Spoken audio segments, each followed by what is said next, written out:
안녕하세요, 가치환입니다. 1월 21일 화요일 국내 시장이 마감되었습니다.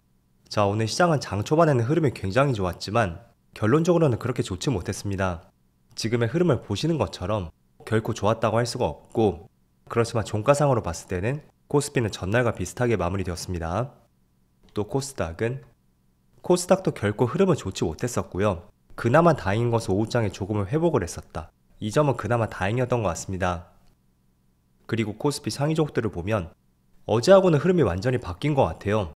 어제는 2차전지 관련주가 좋은 흐름이 나왔었다면 오늘은 반대로 반도체 관련주 이쪽에서 굉장히 좋은 흐름이 나왔었고, 그리고 조선주도 굉장히 좋은 흐름이 나왔습니다. 이어서 코스닥도 마찬가지로 2차전지 관련주들 이쪽의 흐름이 가장 좋지 못했었고요. 반대로 제약바이오 업종이라든지 또는 반도체 관련주 쪽 이쪽은 오늘 코스닥 내에서도 흐름이 좋았습니다. 이어서 코스피 수급을 보면 오늘도 외국인의 1000억이 넘는 많은 순매도가 나왔고 3일 연속으로 순매도가 이어지고 있습니다. 그리고 코스닥도 마찬가지로 외국인의 순매도가 3일째 이어지고 있고 기관도 별다른 수급은 들어오지 않았습니다. 그리고 삼성전자 오늘도 여전히 기관과 외국인의 순매도가 나왔고, 반대로 오늘 좋은 흐름이 나왔던 SK하이닉스 이 종목은 외국인의 많은 순매수가 들어왔습니다. 그리고 한미반도체도 흐름이 좋았었죠. 역시 기관과 외국인의 양매수가 들어왔고, 또 어제 흐름이 좋았던 2차전지 관련주들 첫 번째로 삼성 SDI 그리고 LG 에너지솔루션 어제와 다르게 외국인의 순매도가 나왔습니다. 자, 그럼 이어서 주체별 매매 동향에 대해서 살펴보도록 하겠습니다. 1월 21일 외국인이 가장 많이 매수한 종목은 SK하이닉스, 현대미포조선, 현대중공업, 한미반도체, 하나에어로스페이스, 전반적으로 HBM 관련주, 또 조선, 우주항공 이쪽에 수급이 많이 집중이 되었던 것 같고, 또 기관은 금호석유, 한국조선해양, 하나금융지주, 한미반도체, 신한지주. 일단은 기관 자체는 매수 규모가 그렇게 많지 않았습니다. 이어서 해증시를 보겠습니다. 어제는 미국 증시가 휴장이었어요. 트럼프 취임식 때문에 휴장이었던 것은 아니었고요. 마틴 루터킹 데이라고 해서 그것 때문에 어제 휴장이었습니다. 그래서 일단은 미국 증시를 참조를 하기에는 조금은 어려울 것 같고, 바로 지금 아시아 증시를 보면 니케이는 소폭의 빨간불이 들어오고 있습니다. 그리고 대만 증시도 마찬가지고요. 또 중국 증시도 마찬가지네요. 지금 코스피 코스닥도 비슷하게 움직이고 있습니다. 자, 일단 코스피의 움직임을 보면 지금 촬영 시점 1시 반쯤 되었고요. 장 초반에는 흐름이 굉장히 좋았거든요. 하지만 갑자기 개장 직후에 급락이 나왔습니다. 이런 부분을 간단하게 말씀드리면, 일단 코스피가 갭상승으로 출발했고, 또 장 초반에 굉장히 좋았던 이유, 그건 어제 미국의 트럼프 취임식이 있었잖아요. 그런데 그 자리에서 많은 행정명령이 있었습니다. 하지만 관세 부과에 대해서 어떤 행정명령이 나오지 않았고, 그 때문에 시장이 조금은 긍정적으로 해석을 했던 것 같습니다. 자, 그런데 개장 직후에 다음 달 1일부터 캐나다에서 관세가 부과될 것이고, 그걸 시작으로 많은 국가들에 적용이 될 것이다 라는 기사가 나오더라고요. 그래서 좋았던 흐름이 한순간에 이렇게 바뀌었다 라는 것을 알 수가 있고, 자, 그 때문인지 2차전지 관련주도 어제는 대부분의 업종들에 굉장히 좋은 흐름이 나왔잖아요. 하지만 오늘은 오전장에 큰 하락이 나오고 나서 지금 시간에도 그 낙폭을 회복하지 못하고 있습니다. 그래서 지금 LG 엔솔은 4% 이상의 급락이 나오고 있고, 또 삼성 SDI도 마찬가지로 굉장히 비슷한 움직임이 나오고 있죠. 그리고 포스코 퓨처엠도 마찬가지고요. 그래서 일단은 우리가 2차전지를 기대를 해볼 수 있는 것은 그동안의 관세 문제라든지 또는 보조금 축소 이런 부분이 관련주의 상승을 방해했던 주된 요인이었습니다. 하지만 오늘 새벽에 트럼프 취임식이 있었고, 그런 부정적인 재료들이 이제는 털어지지 않을까? 라고도 생각을 해볼 수가 있거든요. 물론 저도 그런 부분에 약간의 생각을 했었는데, 오늘의 시장 흐름을 보면서 정말로 시장이 돌아섰는지 체크를 하기 위해서는 주봉상의 긴 추세를 보면서, 여기 22평선 있죠? 주봉상이 22평선을 돌파하기 직전이라면 아무리 기대를 해볼 수 있는 요인, 그리고 특정 재료가 나온다고 해도 보수적으로 접근하는 것이 맞겠구나 라는 생각을 다시 한번 하게 되었습니다. 그래서 주봉상 22평선 있죠? 이거는 제가 정말로 많이 강조해드리는 차트잖아요. 그래서 지난번에 반도체도 마찬가지였고, 어쨌든 주봉상이 22평선을 돌파했을 때 그때서야 비로소 어떤 주가의 움직임이 탄력적으로 나올 수가 있고, 또 재료를 받아들이는 힘 자체도 이렇게 21선 아래에서보다는 더 힘을 또 크게 받을 수도 있습니다.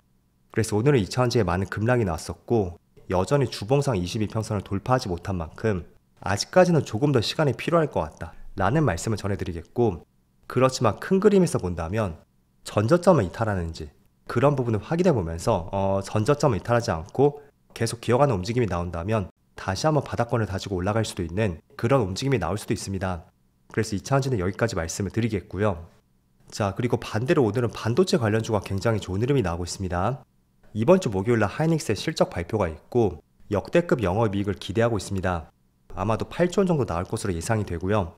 그리고 누누이 말씀을 드리지만 우리가 실적보다 더 중요하게 봐야 되는 것은 실적 발표 뒤에 나올 수 있는 예를 들어 컨퍼런스 콜이라든지 또는 향후 비전에 대해서 그런 부분에 보다 집중을 하셨으면 좋겠습니다.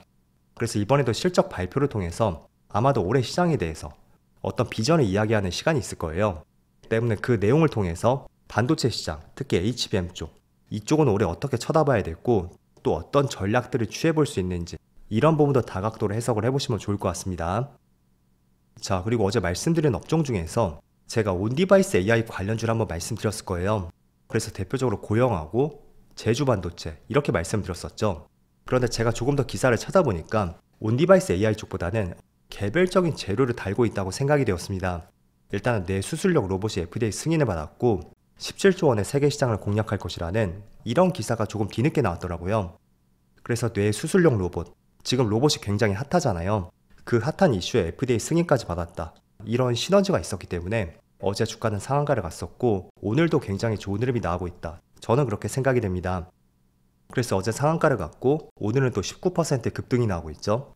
때문에 지금 당장에 공략하기에는 굉장히 어려운 자리예요. 하지만 조금 기다리고 나서 제가 가장 집중적으로 보는 5일선이라든지 또는 11선 그 근처까지 눌렀을 때 한번 다시 공략을 해볼 수도 있고 여기 검은색 선은 241선이거든요.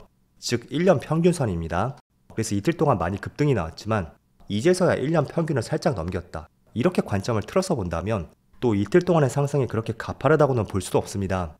그래서 조금 길게 보면서 시장이 조금 눌릴 때를 기다려보자 라는 취지로서 말씀드리겠고 또 이런 이슈가 있어서인지 오늘은 또 로봇 관련주에 굉장히 좋은 흐름이 나왔습니다. 일단은 로봇 글자가 붙은 종목이라면 대부분의 빨간불이 들어왔을 거예요. 대표적으로 최근에 추세가 좋았던 로보티즈, 지금 13% 급등이 나오고 있죠. 이것도 조금 전 고영과 비슷하게 말씀드리면 여기 검은색 선이 1년 평균선이거든요. 장기간의 1년 평균 밑에 있었던 이 종목이 올해 초에 1년 평균을 돌파했습니다. 그리고 나서 주가는 또 크게 상승을 했죠. 그래서 고영도 마찬가지일 것 같아요. 단지 이틀 만의 흐름을 보면 굉장히 부담스러운 자리입니다. 하지만 상당 기간 1년 평균 밑에 밑돌았던 종목이었고 드디어 처음으로 돌파했다는 것은 조금의 시간을 가지고 나면 다시 한번 2차 상승도 기대를 해볼 수 있지 않을까, 저는 이런 관점을 말씀드리겠습니다. 그래서 로봇 관련주는 제가 올 초에 굉장히 주목해보자고 말씀드렸죠. 때문에 다양한 로봇 관련주를 관심 가져보세요. 그리고 제주 반도체도 어제 한 차례 반등이 나왔었는데 제가 조금 더 깊이 자료를 한번 찾아봤습니다.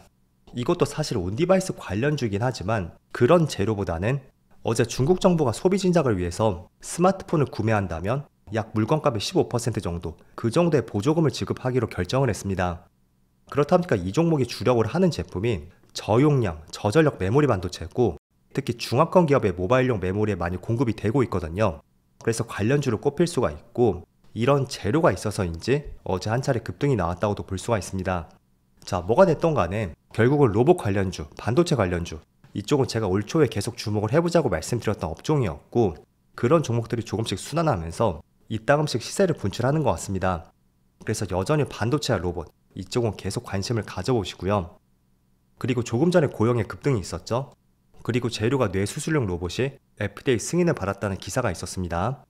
자, 그렇다 보니까 관련 종목들, 의료용 AI 쪽이 되겠죠. 룬이 또 덩달아 오늘은 좋은 흐름이 나오고 있습니다. 오늘 자리는 22평선을 돌파하기 직전인 것 같아요. 물론 최근에 매물대는 조금 많은 것 같습니다. 하지만 공통된 키워드, 로봇, 의료용 AI, 이쪽이 오늘 시장의 주목을 받았다는 것은 단지 그냥 오늘 주목을 받았구나 이렇게 끝낼 것이 아니고요. 앞으로는 또 어떤 흐름이 나올 수 있는지 계속해서 추적 관찰을 해야 된다는 거죠. 그래서 오늘의 이슈가 되었던 업종들을 조금 말씀드렸고요. 아울러서 거래대금 상위 종목들을 보겠습니다. 자, 일단 오늘 거래대금 상위 종목들을 보면 삼성전자, 반도체 관련주, 고영, 조금 전 말씀드린 종목이었죠. 그리고 반도체, 또 조선주가 있습니다. 또 로봇주도 있고요. 이 상위 5개 종목만 보더라도 반도체, 로봇, 조선 이쪽 섹터가 굉장히 많이 포진해 있습니다. 물론 SK 하이닉스하고 삼성전자 이 두 종목은 늘 상위권에 포함이 되어 있는 만큼 이 두 종목을 뺀다고 해도 제주 반도체도 반도체 관련주를 할 수 있고 이수페타시스, 한미반도체 이렇게 봐도 반도체 관련주가 많이 포함이 되어 있습니다. 그리고 룬이 또 있죠. 또 하나시스템, 이쪽은 우주항공 쪽이에요. 아시겠지만 어제 트럼프가 취임을 했고 그 취임식에서 화성에 유인 우주선을 보낼 것이라는 발표가 있었습니다. 그래서 그런 부분 때문에 수급이 실리고 있고요. 어쨌든 종합적으로 이렇게 보더라도 가장 많이 포함이 되어 있는 것은 반도체, 로봇, 조선 이 세 개의 섹터가 가장 많이 눈에 띄는 것 같습니다. 그래서 결국은 거래대금이 많이 실린다는 것은 지금 시장 중심주라고 할 수가 있고 많은 사람들이 관심을 갖고 있는 업종이라 할 수 있으니까 엄한 업종들을 건드리지 마시고요. 특히 이런 업종들을 중심으로 해서 다양한 종목이라든지 또는 적절한 매수 위치 그런 것들을 찾아보는 데 조금은 노력을 해보시면 좋을 것 같습니다. 자, 그럼 오늘 날씨가 정말 좋지 못했던 것 같습니다. 다들 감기나 호흡기 질환 조심하시고요. 저는 내일 영상에서 다시 찾아뵙도록 하겠습니다. 모두 즐거운 저녁 되세요. 감사합니다.